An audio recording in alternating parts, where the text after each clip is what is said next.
সম্প্রীতি, এখানে তোমরা খুঁজে বেড়াও যেখানে সম্প্রীতি নাই। কোথায় সাম্প্রদায়িক সম্প্রীতি নাই? সব জায়গায় সাম্প্রদায়িক সম্প্রীতি।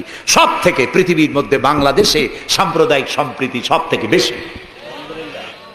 দেশের বদনাম বিদেশে গিয়ে এত বলে মানুষ, চিন্তা করতেও কষ্ট হয়। এখন ধোঁয়া তুলেছে দ্রব্য মূল্যের জ্বালায় বাংলাদেশ নাকি শেষ।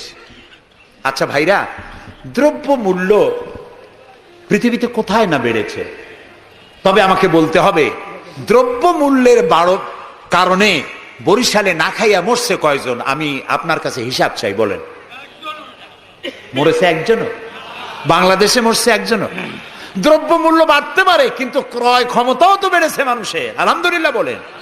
আমি তো সেদিন আমার পিরোজপুরে দেখলাম এক রিক্সাওয়ালা, তার বাড়িতে শামিয়ানা টানানো। আমি জিজ্ঞেস করলাম, এই বাড়িতে কি বিয়ে নাকি? বললো যে একটা রিক্সাওয়ালা অমুক, তারা চিনলাম, তার বাড়িতে বিয়া।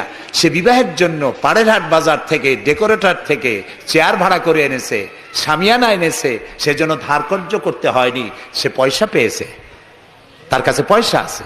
বিজিডি, বিজিএফ, তারপরে বৃদ্ধ ভাতা, বয়স্ক ভাতা, এরপরে মুক্তিযোদ্ধা ভাতা, উপবৃত্তি, টিআর, কাবিখা, বিভিন্ন রকমের বিভিন্ন পদ্ধতিতে মানুষের দুয়ারে ক্রয় ক্ষমতার জন্য সরকার টাকা পৌঁছে দিয়েছে। যদি 4-5 বছর আগে সে কত পাইতো, আর এখন কত পায়? সেটাই কথা।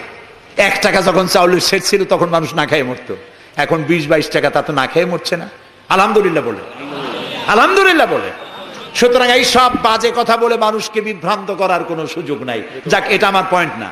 আমার পয়েন্ট ছিল, আল্লাহর আইন প্রতিষ্ঠার জন্য বোমা মারা, সন্ত্রাসী তৎপরতার কোনো সুযোগ নাই। আজকে যারা বোমা মারতেছে, এই যে ঝালকাঠি মারলো না, কয়জন মারছে? 2 জন। যেটা মারলো, এইখানে বসে তারে পুলিশে ইন্ট্রোগেশন করতেছিল। ইন্ট্রোগেট করার সময় তারে জিজ্ঞেস করলো, তুমি মারলা কেন? কয় যে আমি আল্লাহর আইন প্রতিষ্ঠা করতে চাই, সে আল্লাহর আইনের বিরুদ্ধে অবস্থান নিয়েছে, বিচার করে, সেই জন্য তারে মারছি। আচ্ছা, বিচারকরা কি আইন তৈরি করে? জবাব না দিলে বুঝবো কি আমি? আপনারা সবাই শিক্ষিত, সিটি কর্পোরেশনের লোক, জবাব দিবেন ঠাস ঠাস করে পুলিশের মতো। বিচারকরা আইন বানায়? তৈরি করা আইনের উপরে তারা ডিসিশন দেন। এই যে আইনজীবী 2 জন 2 পাশে আমার বসে আছে, ওনরা যে পার্লামেন্টের মেম্বার, আদালতে এই জন্য এমপি কে দেখাই দেয়। জি, তো এই যে 2 জন আইনজীবী বসে আছেন আমার পাশে, ওনরা প্রতিষ্ঠিত আইনের উপরে ওনরা আর্গুমেন্ট করেন। আমার দেশে যত আইন আছে, সিভিল ল যেটা, সেখানে তো ইসলামী আইন আছে, আছে না বললেন কেন? আন্দাজে সিভিল ল এর মধ্যে আছে, ক্রিমিনাল ল এর মধ্যে কিছুটা নাই, কিন্তু সিভিল ল এর মধ্যে আছে। মুসলিম পারিবারিক আইন, এটা তো আছেই। সুতরাং বিচারক মারা, আইনজীবী মারা। এরপর বললো, আচ্ছা তুমি যদি এখন মরো, কয় যে আমি তো শহীদ হয়ে যাবো। আরে উল্লুক, তুমি শহীদ হবা কেমনে? তুমি তো মানুষ খুন করে আসছো, তোর তো জাহান্নামে যাওয়া লাগবে।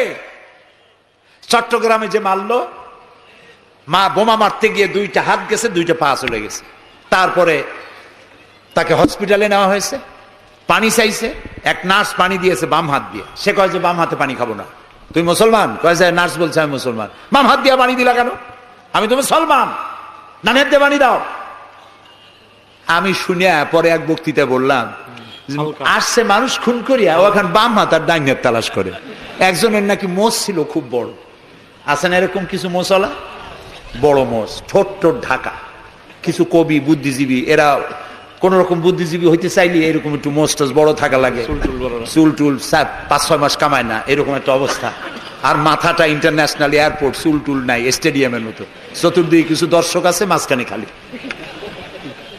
তো এইরকমের একজন মোষওয়ালা, ঘন মোষ, এত বেশি মোষ যে টর্চ মারিয়াও বোঝা যায় না যে লোকটা হাসে না কান্দে।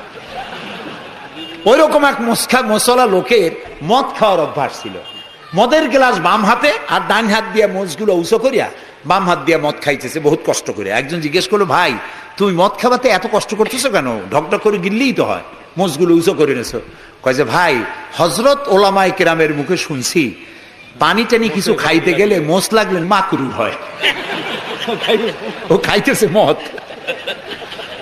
ও মানুষ খুন করে আসছে, আর ও বলতেছে যে আমি বাম হাতের পানি খাবো না। বেটা তুই জাহান্নামে যাবি। আল্লাহ তাআলা বলেছেন ওমাই ইয়াকতুল মুমিনান মুতাআম্মিদান